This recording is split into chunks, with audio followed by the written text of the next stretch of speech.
Esto es Real Biopolítica. Soy Iván Oreto, anfitrión. Vamos a hablar sobre esto, la Regina Viarum y los orígenes del poder papal. Se ha encontrado últimamente algunos, algunos vestigios, algunos artefactos, monedas que, que nos van a ayudar a entender qué pasó con el papado, cuál es la secuencia y hasta dónde nos está llevando esa secuencia en el siglo XXI. ¿No? De eso vamos a hablar el día de hoy. Bueno, aquí ya en este fotograma, en esta carátula, puedes ver algo de lo que vamos a abordar en este video. Aquí está.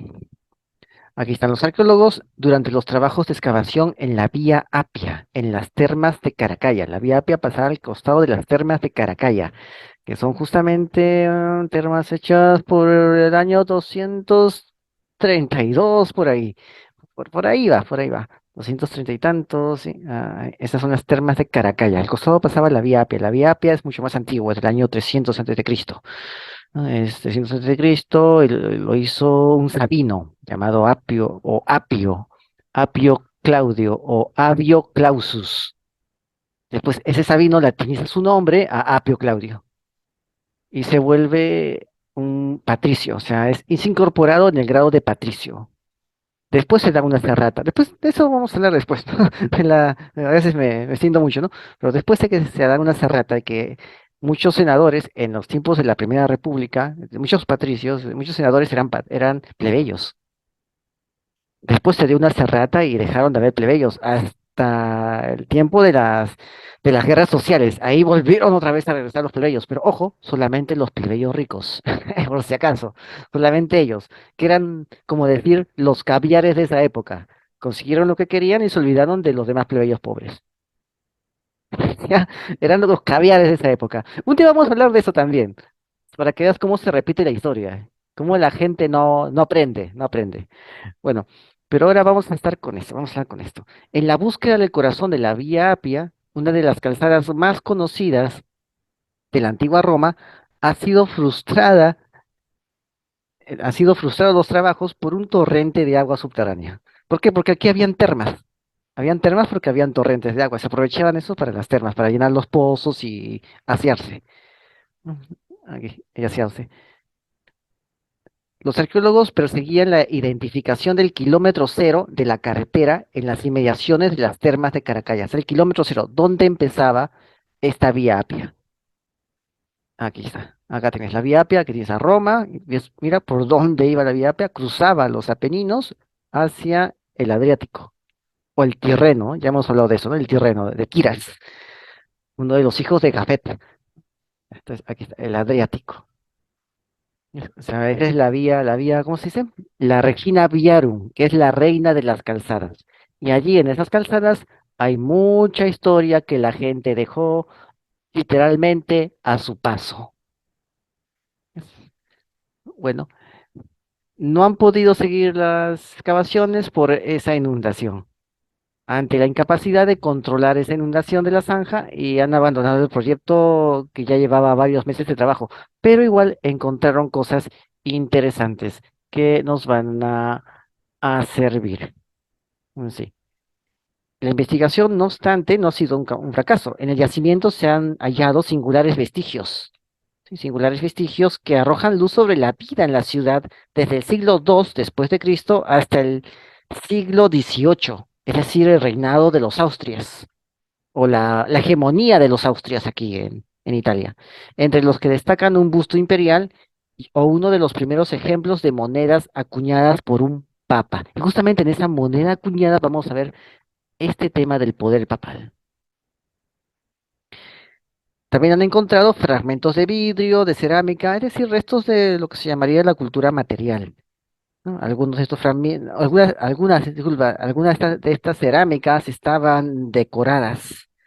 Así también han encontrado restos de ánfora, una columna con una inscripción, antiguos juegos de mesa, y bueno, teselas de mosaicos, o sea, pedacitos de mosaicos, ¿no? Los pedacitos del mosaico.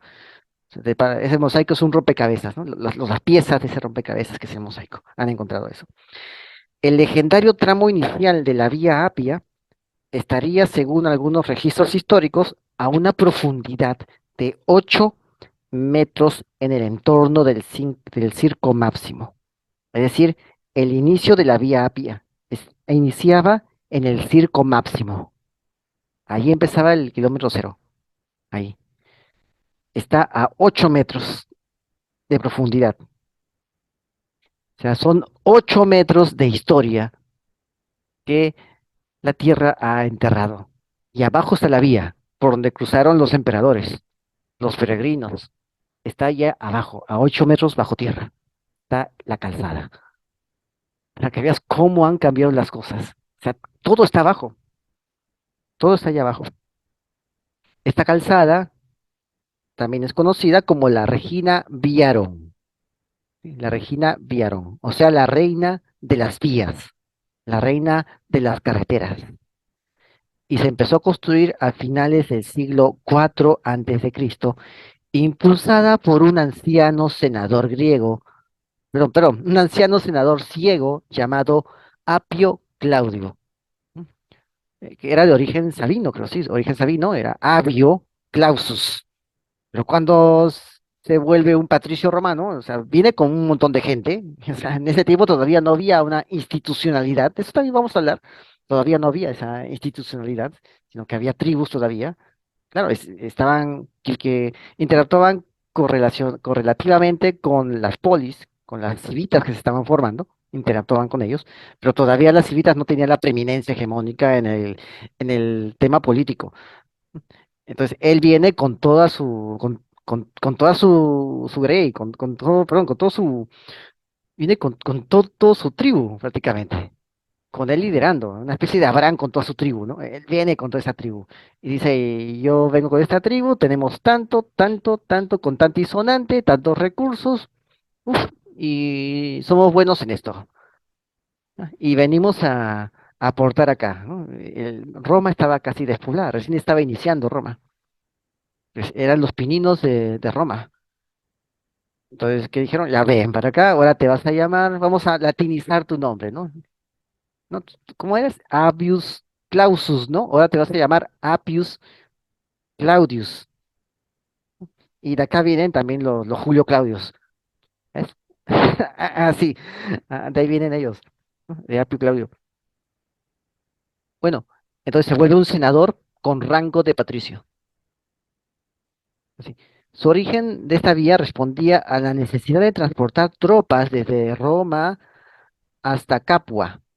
Hasta Capua, ¿ves? Varum, la Calabria, Capulia, Apulia, la Apulia, Calabria, ahí está la Capua. Tenían que transportar tropas hasta ahí, ¿no? Hasta Capua. Está, vamos a ver, voy a señalar con el cursor. Acá está Capua. ¿Ves? Aquí está.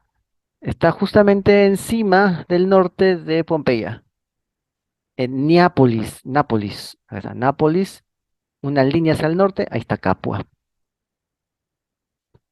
Ahí lo ves, está. Ese es. Acá también lo puedes ver. En el gráfico de abajo, en la línea roja, allí, Capua.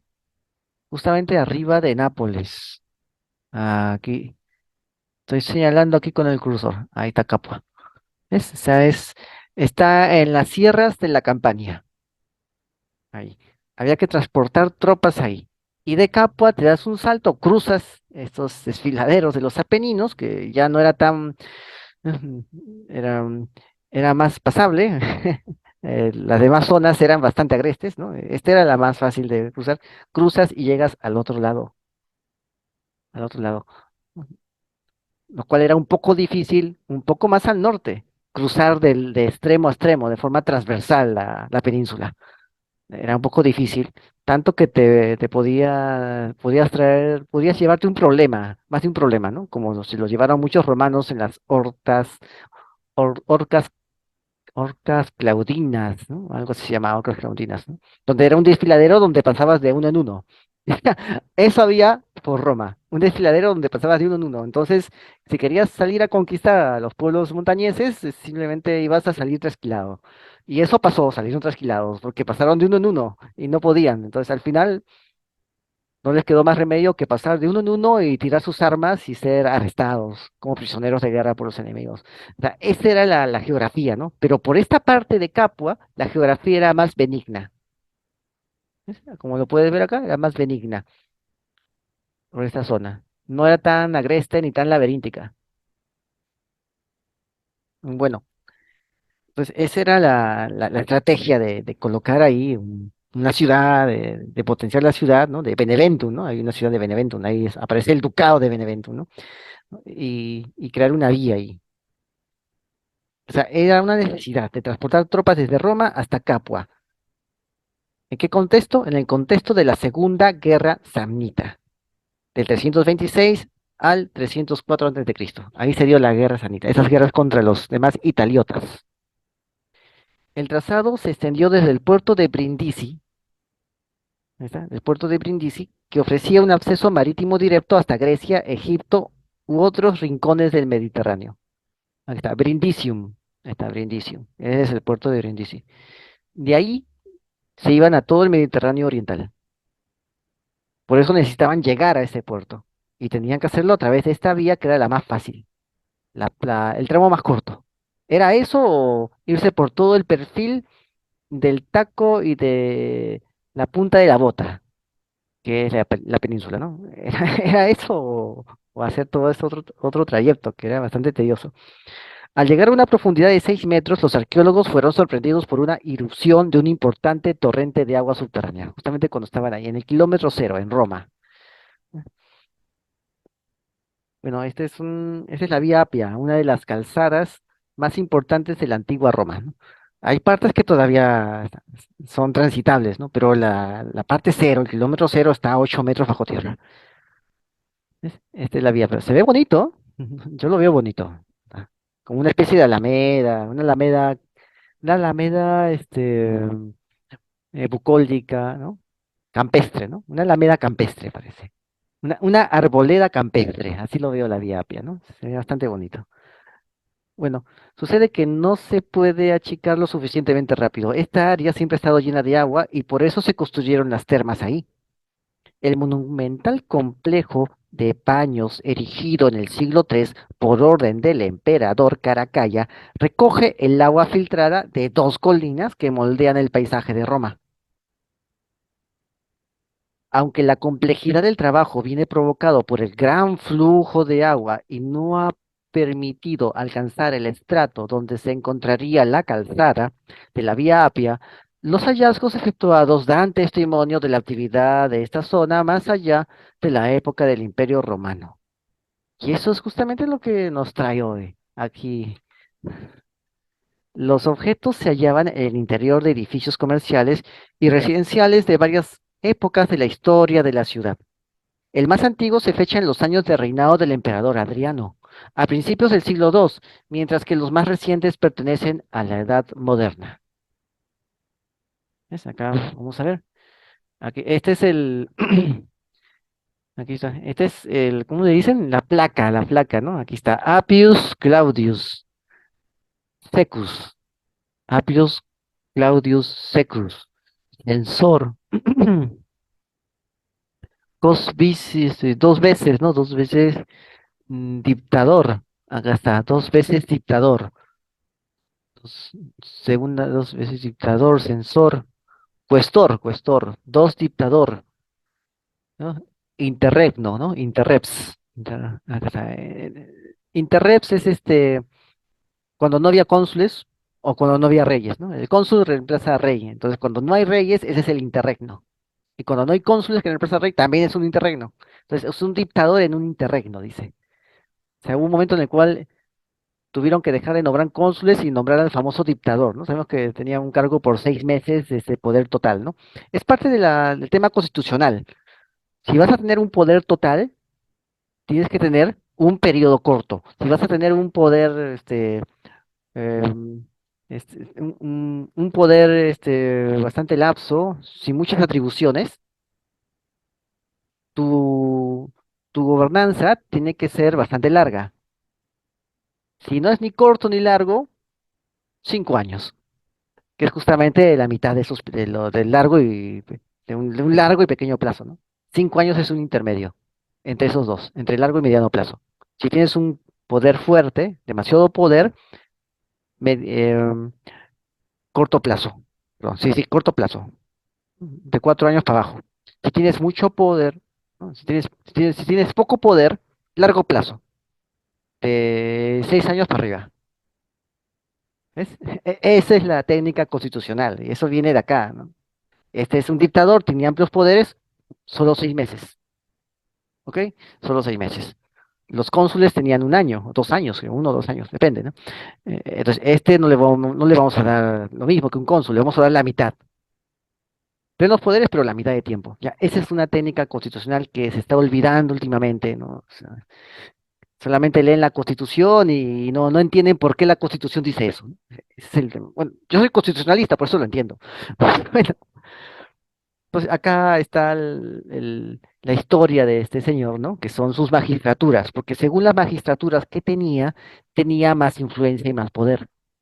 La familia que podía probar miembros de su familia, ancestros que tengan cargos, podía aspirar también al mismo número de cargos, al menos a uno. Tenía más puntos para aspirar a esos cargos. Y además era parte del prestigio social. Si tienes más cargos, más prestigio social. O sea, es una manía también que hay actualmente hoy, ¿no? Acumular cargos, ¿no? Ya, eso es lo que había aquí. Eso es lo que está explicando acá, ¿no? La censura, él fue censor, ¿no? Censor es el que dice si eres niño malo o niño bueno para tener un cargo público. Ese es un censor. Ahí está. Bueno, y dice más cosas, ¿no? Acá habla de Sabino, ¿no? Es un Sabino, dice. Samnitas, acá, de los samnitas, ¿no? De los sabinos, ¿no? Sabinorum, viene de los sabinos, ¿no? Es de origen sabino, algo así dice. Ejército, tiene el ejército, ¿no? Jus, jus corum, algo así, y jus corum, juris corum. O sea, algo tiene que ver con el derecho, jus corum, ejércitum, ¿m? Aunque está, fue en La Paz, acá está, el ejército, hizo la paz, impuso la paz con un ejército, ¿no? Un ejército, bueno, bueno, y un día lo vamos a leer, ¿ya? Bueno, si hay tiempo, vamos a verlo acá. Los objetos se hallaban en el interior de edificios, ¿en qué estábamos? Acá está. Sucede que han encontrado varias piezas, han encontrado también este busto romano.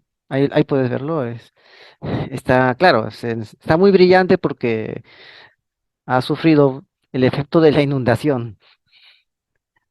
Pero ahí está el busto, aquí está. Es un busto imperial de la época romana, es del siglo I después de Cristo, o sea, prácticamente de la época Julio Claudia o la época de los emperadores siguientes. Se puede ver que el cabello se talló de nuevo en el siglo IV o V para adaptarlo a los estilos del peinado del momento, ¿no? O sea, aquí ya lo ves el peinado más lacio, ¿no? Antes no era tanto así, era medio rulito. Ya. Es decir, le hicieron una retocada al busto. También han encontrado un anillo de bronce con un monograma del siglo IV y una extraña moneda datada en torno al año 700. ¿No? Aquí estás viendo uno de los vestigios de la época del emperador Adriano, de uno de los edificios. Aquí está. Bueno, entonces han encontrado estas monedas. Ya, pronto ya la van a restaurar, ojalá.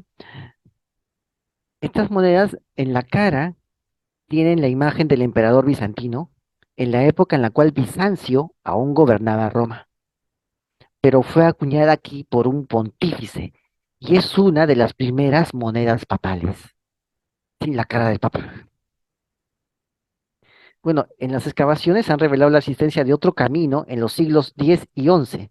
que evidencia el uso del trazado de la vía Apia también durante la Edad Media. Un puñado de diminutas monedas de bronce acuñadas después de la tradicional fecha que fija la caída del Imperio Romano ilustran la escasez de metales en la época. Podrían llegar para un vaso de vino sobre su escaso valor. O sea, ya después de del caído del Imperio Romano se acuñaban monedas, pero no valían tanto. Podrías comprar un vasito de vino con toda esa cantidad de monedas, o sea, ya no valían tanto. Es decir, ya no había un comercio a gran escala, como en los tiempos de Roma, que se acuñaban monedas de oro solamente en la ceca de Roma. Después en otra ceca, pero fue momentáneo. En la ceca de España también se acuñó monedas de oro, pero en Roma se acuñaba por excelencia siempre, porque en Roma había más gasto. Aquí ya no había monedas de oro después de la caída de Roma. Ya se acuñaban bronce, monedas de bronce, y ya no valían tanto. Necesitabas muchas monedas para comprarte un vasito de vino. Lo que pasa en Argentina, que necesitas muchos billetes, una mochila de billetes para comprarte un mate de té, para comprar tu mate, tu infusión, ¿no? Tu bebida en taza de infusión, necesitas una mochila llena de billetes y con eso pagas. Ya, esa es la inflación. Y eso es lo que pasa en Argentina. Y eso es lo que pasó cuando cayó el Imperio Romano, que no era exactamente un buen momento para la gente. ¿Lo ves? La gente no aprende nada de la historia, desgraciadamente. Ahora vamos a ver estas monedas. Esta moneda tiene la efigie del emperador, que es del año 700, en torno al año 700. ¿Qué pasa aquí? En torno a este año 700 existe el Exarcado de Ravenna. Es decir, Justiniano, del cual hemos hablado aquí, conquista Italia, derrota a los ostrógodos, somete a ese reino, ese reino que habían impuesto ahí, y lo anexa al imperio bizantino, que no es otra cosa que el imperio romano. Lo reclama otra vez para el imperio romano, con capital en Bizancio, pero ya no como imperio de Occidente, ya no es imperio de Occidente, simplemente es una anexión del imperio romano de Bizancio. O sea, no establece el imperio de Occidente, no aparece un emperador de Occidente ahí en Roma, ya no, ya. Ahí está el Papa, y comienza a acuñar moneda con la cara del emperador bizantino, no con la cara del Papa. El Papa solamente era una especie de gobernante, ¿no? Una especie de un gobernante local. Por eso no acuñaba al Papa monedas con su propia cara, sino con la del emperador. Él era un súbdito del emperador bizantino. Eso era el Papa. Después, ¿qué pasa? Ese sitio se llama el Exarcado de Ravenna, que es la provincia bizantina de Ravenna, la provincia bizantina de Italia.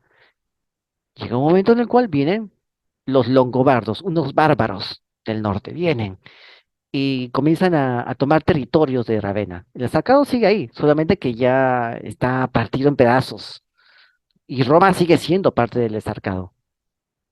El Papa pensó que que los lombardos iban a liberarlo del problema con Bizancio, que ya había muchas fricciones porque Bizancio tenía su propia iglesia, la iglesia ortodoxa, ¿no? Y podía llegar el momento en el cual se disuelva al Vaticano y todo se vuelva ortodoxo. Podría llegar ese momento. El Papa estaba entonces amenazado por esa situación, ¿m? Ser absorbido por la ortodoxia cristiana. Entonces los longobardos aparecen, pero no era lo que el Papa esperaba. Eran un poco incontrolables, ¿no? Podían separarlo del yugo bizantino, pero también podrían disolverlo a él. Podrían disolver al mismo papado. Eso es lo que podían hacer. Entonces había un dilema, o me disuelve la ortodoxia de Constantinopla, o me disuelven estos bárbaros paganos, o herejes. O sea, no hay mucho futuro. Entonces, ¿qué hace el Papa? Ya desde antes del papado había trabajado con los merovingios, y de eso vamos a hablar próximamente, cuando hablemos del proyecto papal. También hemos hablado parte de eso aquí en Radio Política. El Papa busca la ayuda de los carolingios, y los carolingios dan un golpe de Estado. Los carolingios ya habían dado un golpe de Estado. contra los merovingios. Eran usurpadores, eran espurios, eran ilegítimos los carolingios. El papa lo sabía, pero lo necesitaba para que le hagan un trabajito al mejor estilo de John Wick. Ahí está, ¿no? Y el papa aceptó, convalidó el golpe de estado de los carolingios, a pesar de que era ilegal, inconstitucional e ilegítimo a simple vista. El Papa se hizo de la vista gorda y dijo que las cosas ya estaban hechas. ¿Qué podía hacer él? ¿Mm? El Papa actuó injustamente, solamente porque tenía que sobrevivir. Dejó de lado la justicia y usó a los carolingios para que lo ayuden y lo protejan a él, no, no de los longobardos, sino de los bizantinos. Los longobardos eran presa fácil para los francos. Ya el papado anteriormente había medido fuerzas, sabía quién podía ser usado. Por eso no les interesó a los visigodos y movieron sus influencias con los santos de la época en las cortes para que expulsen a los visigodos y la Galia se vuelva la Franconia, un sitio franco. La Galia se reinventó en la tierra franca, en la tierra de la tribu de los francos. Ese fue el proyecto papal. Y una vez con eso, esperaron un tiempo, intentaron con los longobardos, no les resultó bien, tenían que separarse de Bizancio como sea antes de que el emperador decida disolver ese pequeño sitio llamado Roma, que era una simple villa tirando para aldea. Ya no era la ciudad de antes, era una simple villa casi abandonada. Tenían que hacer algo. Y llamaron a los francos y les ofrecieron coronarlos como emperadores a Carlomagno y a su descendencia. Llamaron a Pipino, el papá de Carlomagno. Ya estaban haciendo tratativas desde Pipino, el papá de Carlomagno. Ya estaban, desde el ancestro de Carlomagno, ya estaban haciendo ya, desde que Pipino hace el golpe de Estado, ya estaban haciendo tratativas. Y los llaman. Los carolingios, los francos, arrasan con los lombardos, afianzan al papa en Roma, y el papa se vuelve independiente de Bizancio. Y el papa lo nombra a los carolingios emperadores de Occidente. Bueno, a Calvano lo nombró gobernador del Imperio de Occidente, gobernacolurum del Imperio Occidental romano. Sus hijos ya tomaron el cargo de emperadores. Y con ese dame que te doy, el papado logró afianzarse e independizarse, pero siempre teniendo a sus guardianes que eran los carolingios. Ya así en el año 800 los nombran emperadores. Y allí comienzan a crear el proyecto papal a gran escala, a escala regional aunque sea. Y fraguan documentos, la donación de Constantino, ¿no? Hacen creer que Constantino les había entregado toda esta tierra, cuando eso es contrafalso. Pero lo hicieron para poder justificar legalmente que esa tierra era de ellos, cuando en verdad no era de ellos, era tierra del Imperio Romano. Solamente que alguien tenía que hacerse cargo. Y tenían que hacer un artilugio legal para eso, ¿no? Y así es como empieza este proyecto, papá. Pero de eso vamos a hablar después, con más detalle. Así que suscríbete, comenta y comparte. Y no te olvides, la verdad está a la vista. Saludos.